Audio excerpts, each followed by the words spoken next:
Hello, hello, hello. Can you guys hear me? Testing 1, 2, 3, 4.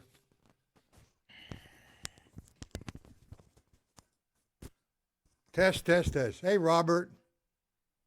I don't know, man. Somebody was cleaning my drum studio today, and a wire got loose somewhere. So I was having some issues. Do you like this view, Robert? Oof.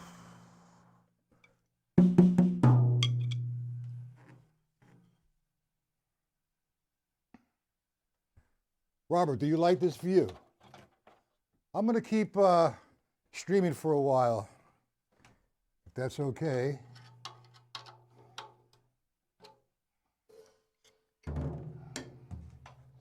We're going to work from the stick control book. Hold on. Oh, boy.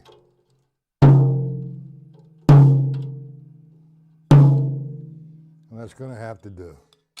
Okay, I got some email, which I like, to work out of the stick control book.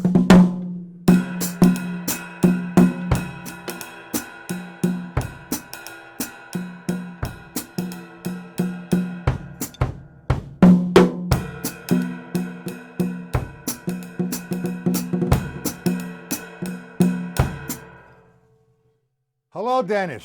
Sorry about before. I have no idea. One of the wires went loose, and I had to go crazy looking for the wire to get a visual.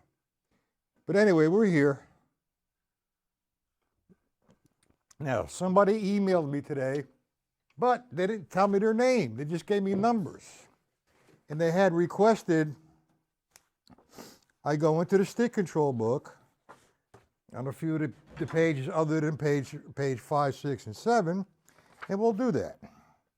Like 8, and perhaps 10 and 11, and 13. So let's start with page 8 from the stick control book. Do we all have the stick control book? And Dennis, by the way, Hoist, how you doing? Stick control book. Page 8. I got some email today. Get the stick control book. By the way, the books can be mailed out to you Friday morning. So, Robert, you already purchased yours. Page 8 we'll start with. Dennis, you said you wanted to purchase the book. So if you do, send me in PayPal $45 as a guest. Hoist, you want the PDFs, you need to go to PayPal and send me $25 as a guest. Or I mean, as a relative or a gift or whatever it is. And I get so crazy with this shit. It drives me crazy. Okay. Now, in the past, we worked with the Joe Morello's Table of Time. And there's one transition there. I believe it's line 3 and 4, going from eighth notes to eighth note triplets, and it's a different feel because we're laying down a tempo like this. We're playing eighth notes. 1, 2, 3, 4. 1 and 2 and 3 and 4 and then we go to this next line, which is eighth note triplets. As a good practice and warm up, 13, I will do 13, which you don't want to do 8, 13, and 14. All right, what's 14? Yeah, we can do all of that. There's some prerequisites, though. Let's start with 13, okay? Now, 13, it says here, review of short roll combinations. And if you look at the line, the first line, there's an increment of 4 measures. 1, 2, 3, 4. Repeat. We're on page 13. So now, what we're going to do, we're going to play a combination of 8th notes and 16th notes, alternating the strokes. So let me just do the first measure, line 1 of page 13. We're going to have 1 and 2 and 3E and the 4E and 3E and the 4E and the 1, 2, 3E and the 4E and the. I'm just doing the first measure over and over again. Now what I'm going to do, and keep track of it, I'm going to play the first, second, and third measure, then stop. A nice easy tempo. 1, 2. Second time. Third time. Now, the fourth measure, you have a run of 16th notes. That would be 1E and the 2, 3, 4. Now let's play them together. The first 3 measures and the last measure as a 4-measure increment.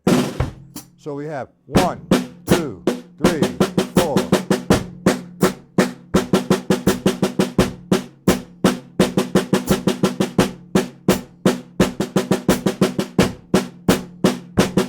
I'm just playing the first measure over.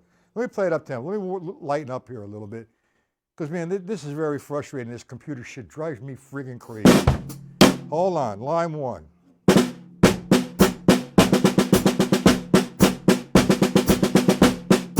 Last measure. Back.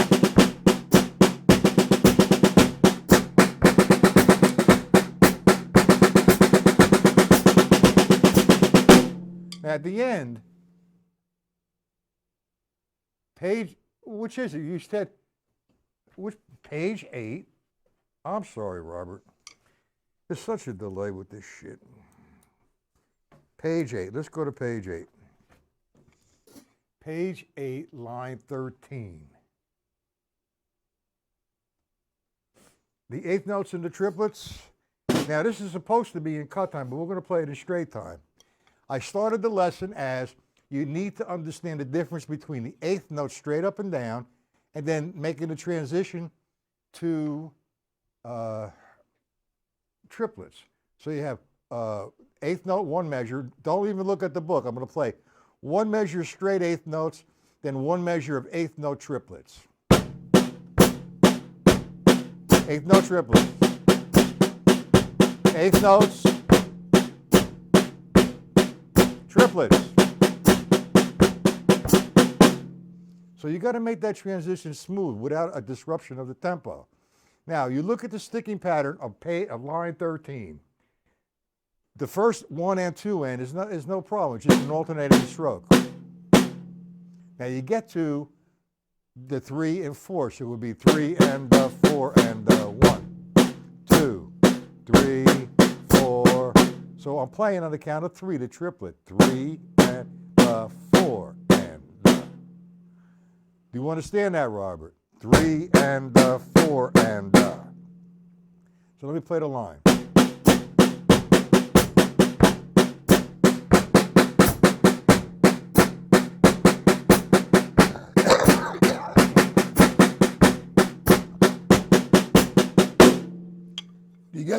You understand that, Robert? Line 13.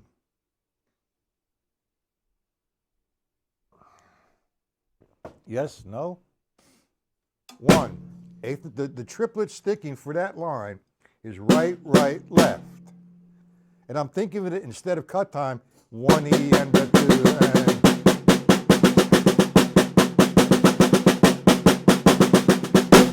and. Do you understand it, Robert?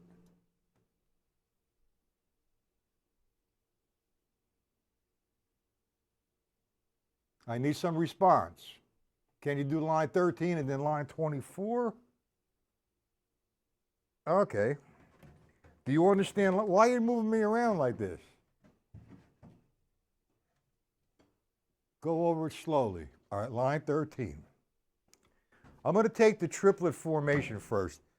First off, I'm counting this as 1 and 2 and 3 and 4 and 1 and 2 and 3 and 4 and 1. Okay, so let's take the first 1 and 2 and. Straight eighth notes. The sticking pattern is right, left, right, left. So I have 1 and 2 and. Simple. Now look at he's using a different sticking pattern for the eighth note triplet. He's using 2 rights and a left. So let me just play over and over again the eighth note triplet with that sticking. 1 and 2 and 3 and 4 and okay? Now I combine the eighth notes and the triplets.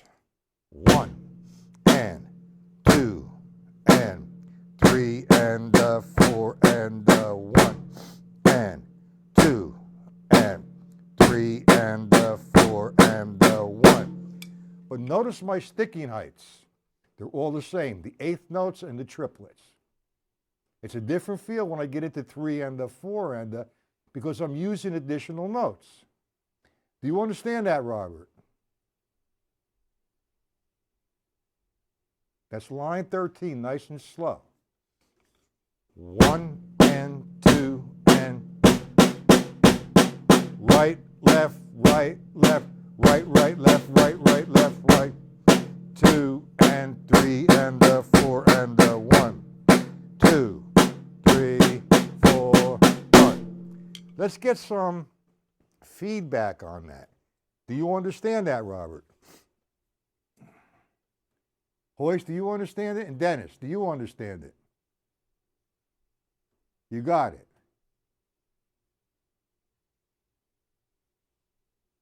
Who's not here? Dennis, do you understand it? Horst, do you understand it? It's no big problem. It's just, you know, there's a couple possibilities of changing the triplet sticking. You know, I can go 1 and or 1 and or 1 and 1 and. You got it? How about you, Dennis and Horst? All right, being that we're on this, let's stay on this page. But you got to be slow. What you got to do if you're doing these lines, the triplets, you can't have 2 different sounds. You got to maintain.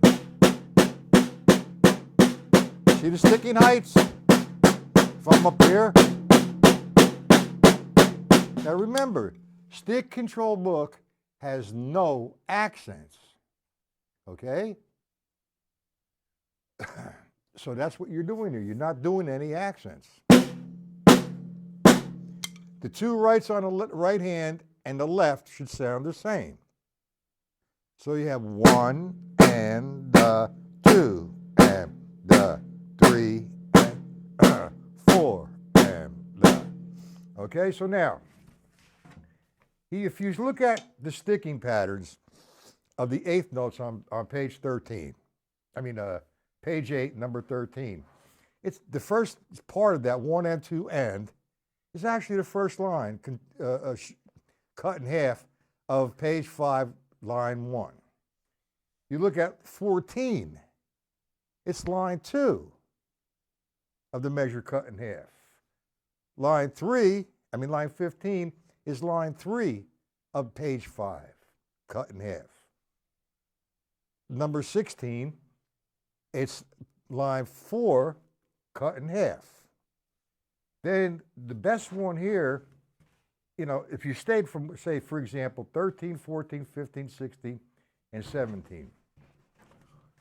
Anyone that you do here is going to be helpful.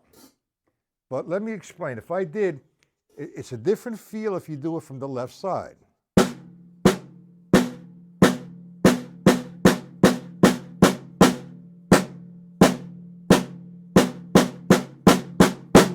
Okay, and then you run it down. 1. All the different sticking patterns. Number 17 is a guy you want to hang out with. You want to hang out with all of them. But I would spend a lot of time with line 16.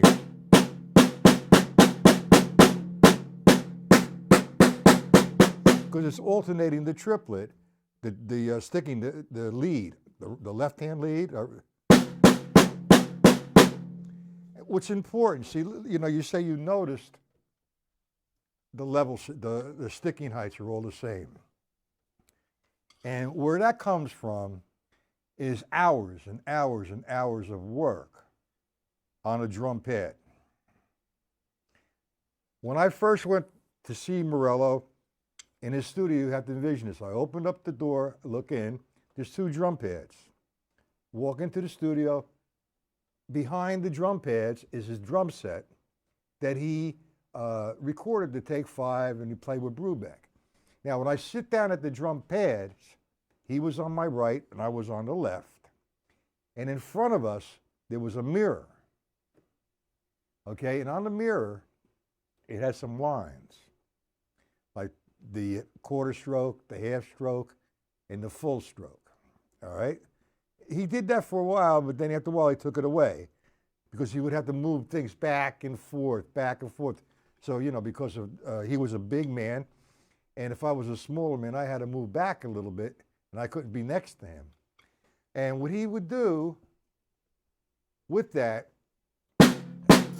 for example, you look at the mirror, and there's a line, and it's, say, quarter strokes. You're not going up any higher than that. Then he goes, go to half strokes. And you look at the line, you're there, full strokes. Now, I used to sit down for hours and do page 5, 6, and 7 over and over again to get the sticking heights correct. For example, what I do, let me give you, I'll do the first 5 lines of stick control. Page 5. What I do with that, I play the line, I repeat the line as written. When I come to the end of the line, whatever hand I end with is the hand I vamp with. So the first line, it would be a left. So do we all understand what the vamp is? For example, here, I'll do it real slow. 1, 2, 3, 4. 1, 2, 3, repeat. 1, 2, 3, 4. 1, 2, 3, vamp. 1, 2, 3, 4. 2, 2, 3, 4. 3, 2, 3, 4. 4 to line 2. 2, 2. 3, 4, bam. Now we'll do that over and over and over again, a variety of tempos. 3, 2, 3, 4, 4, 2, 3, 4. 3, 2, 3, 4, 4, 2. 3, 2, 3, 4, vamp. 2, 2, 3, 4, so on and so forth. Do you understand that? That's a necessity. That's what, the more time you spend there, okay, the better off you're going to be. Is there a delay with my hands? It's not tracking correctly? Is that a problem? Can you visualize me here without my hands looking like they're delayed?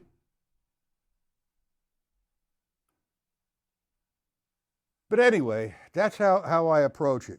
What I wanted to do, because I had the request, was that you who emailed me today, Robert, with the numbers from what you had 5 or 6 numbers? Was that you?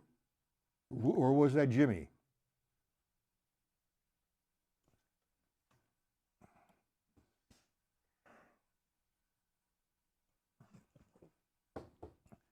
Okay. I wanted to continue. Does that answer your questions, or you need any further help with that? You want to go?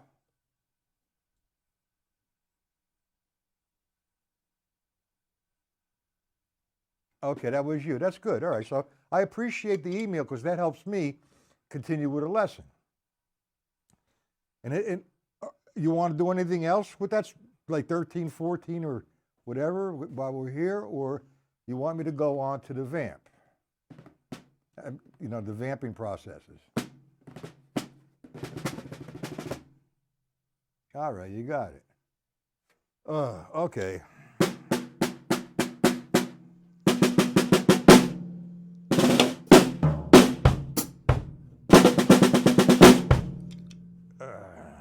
Rudiments. Give me a definition of rudiments.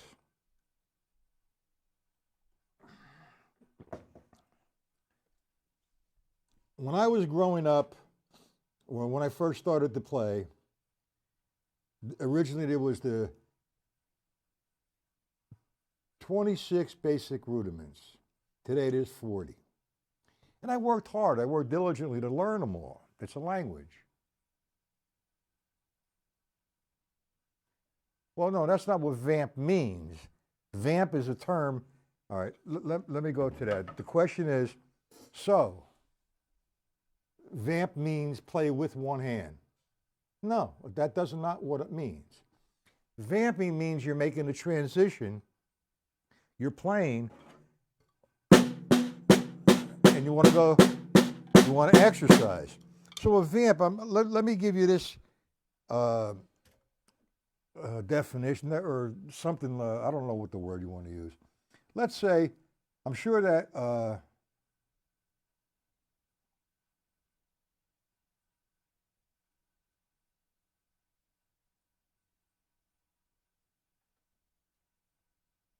Troy Spaglini. Sorry, I'm late, Matt. Okay. Anyway, I was at my site and I had a problem, so I had to come back here. Anyway, the vamp. Let me address this. A vamp is making a trip from one movement. You vamp and you go into another movement. Okay.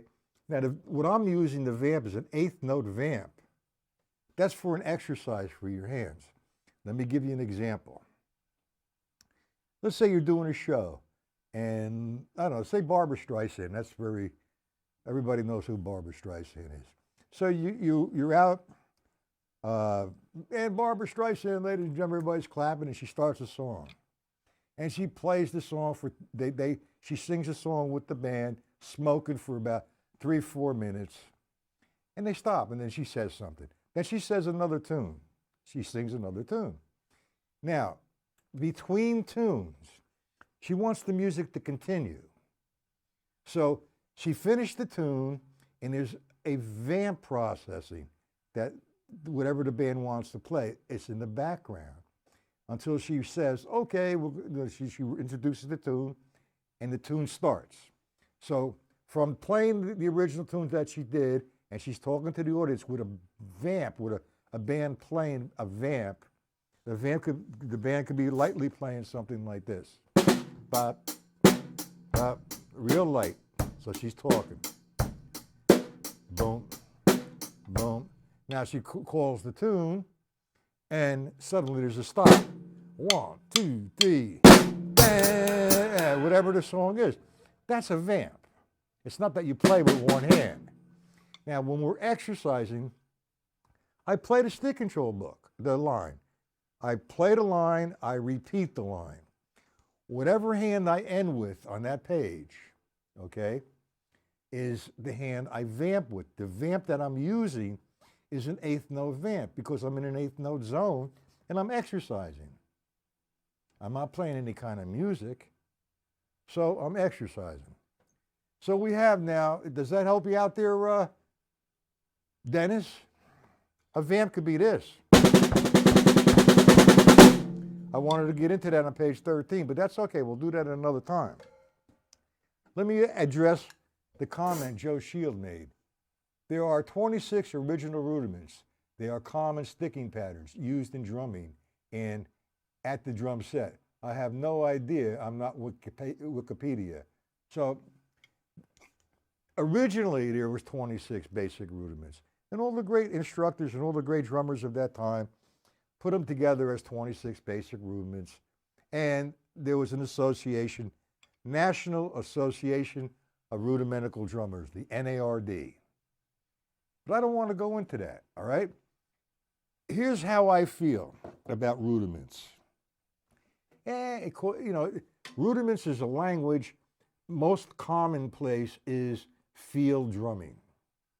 It's a communication, all right? The way I feel, you can't say, all right, play two rights, two lefts, and a right, guys, in this part. Yeah, they played two doubles, a double right, double left, and a single right. And they played a 5-stroke roll, they call it. So, okay, guys, play 5-stroke rolls. Okay, guys, play paradiddles. My school that I'm in now, but I really realized there's only 3 rudiments. There is the single stroke, the double stroke, and the flam. Okay? Now, from those 3 sticking patterns, the single strokes, double strokes, and flams. All the rudiments come from those 3 ingredients. Now, there's also hybrid, which I don't know what the hell that shit is. The chicken and the egg, the chicken and the egg, the chicken and the egg. Your mama's washing machine. Whatever, that's, let me show you what I'm talking about with rudiments. Singles, doubles, and flams. I don't care who dislikes that, who's going to give me shit about it. I don't care. That's the school I come from, okay? And if you look at the stick control book, it's a rudimental book. There's singles, doubles, and flams, okay? So let's do a single paradiddle. A right-hand paradiddle, which is right, left, right, right. A left-hand paradiddle, when I say right hand, I'm leading with the right. Of course it is on page 5, but you're calling it a paradiddle. Actually, it's in all the other lines are forms of paradiddles or inversions of paradiddles. And every line from 1 to 72 is a linear line. Let me finish this explanation first. If I played a paradiddle, I'm playing 1 and 2 and. That's a paradiddle. Right, left, right, right. I refer to that as a right-hand paradiddle because I'm leading with my right. But think about it. It's a combination of 2 singles and a double. A left-hand paradiddle. Left-hand lead. It's 2 singles and a double. Left, right, left, left. Put them together. Now, for field drumming, it's called a paradiddle. Or you can play a paradiddle ostinato. It consolidates the language, okay? Take the same thing, the right-hand paradiddle, and let's put a flam in front of it. We have flam. It's a flam paradiddle. So there's your 3 rudiments. The flam, the single stroke, and the double stroke. Do you understand that? Flam paradiddles.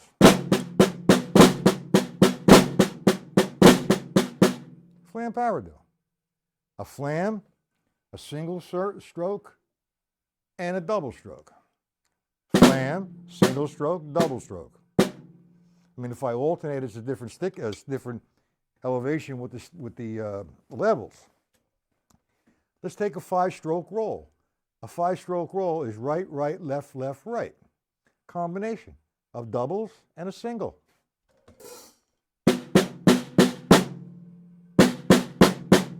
Now, I did not put any accent on it. It's a different thing. It's still a 5-stroke roll, they refer to it as, but I look at it as a roll. It's a 5-stroke roll. It's a combination of flams, singles, or doubles, 3 rudiments. And anything that you combine with those 3 rudiments, in my opinion, the term that they're using, hybrid, all the other rudiments are hybrid. So there's nothing new about that. Hybrid rudiment means the combination of. It's a, flam paradiddle. That's a combination of a flam, a single, and a double. Simple. I don't want to really get into a whole lot of rudiments. There's nothing wrong with what they refer to as rudimental drumming. It's a language. It's field drumming. And it's a drum corps language. And I'll tell you, man, there's some really great drummers out there, you know, playing with some chops, man, and some craziness. Unbelievable. Okay?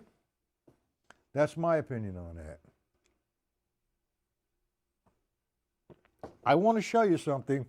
I had a problem with, Joe, you still here? You could listen to me, I guess, rant a little bit.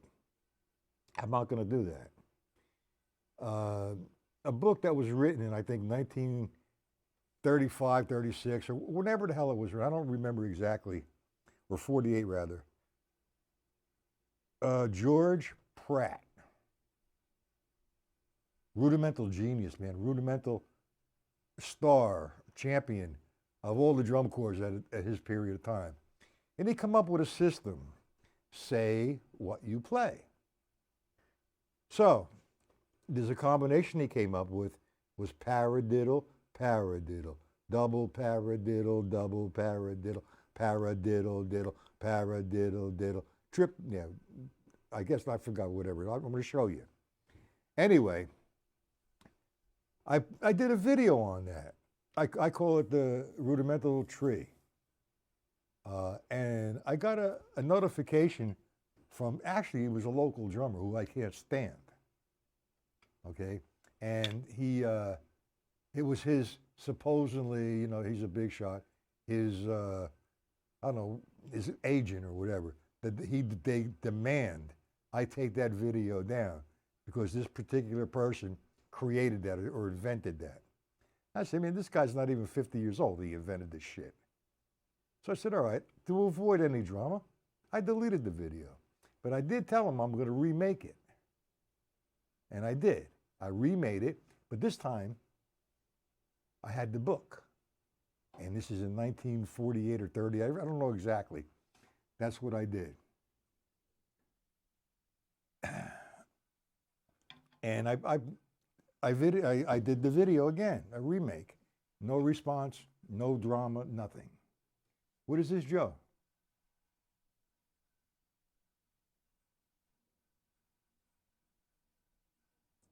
You're out in the West Coast. What are you doing on the West Coast, man?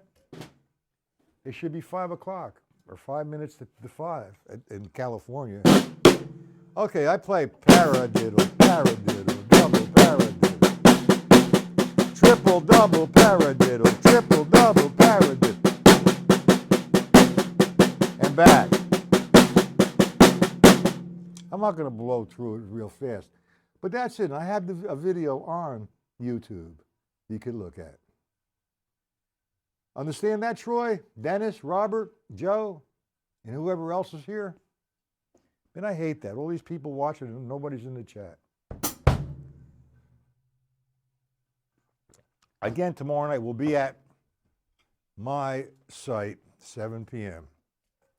And forever, for any reason whatsoever, there is a problem streaming.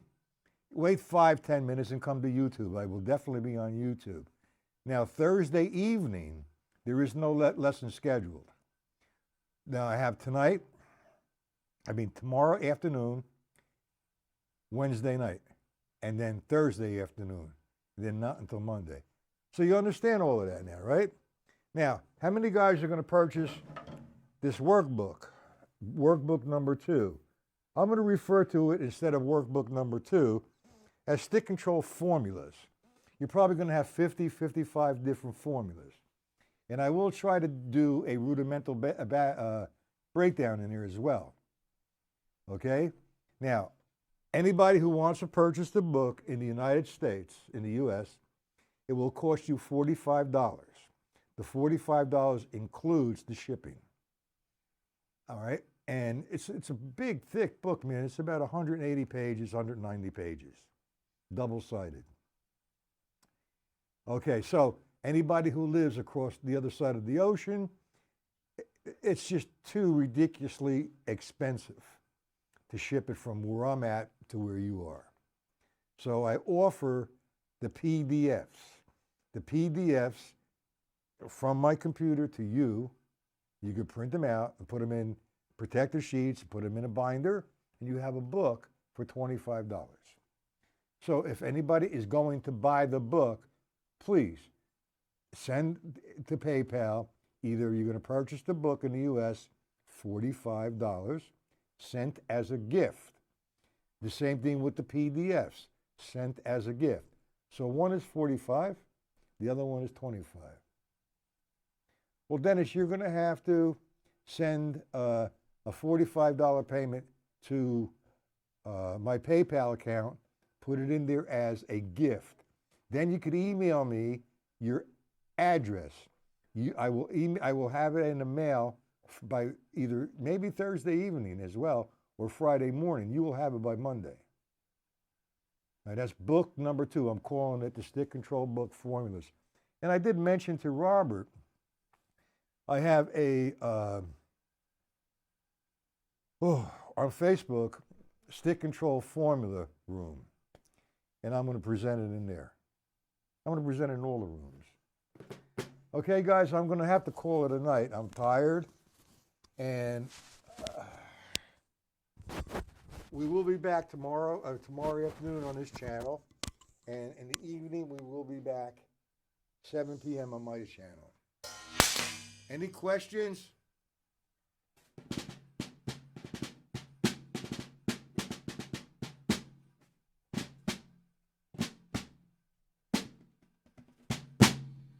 No questions.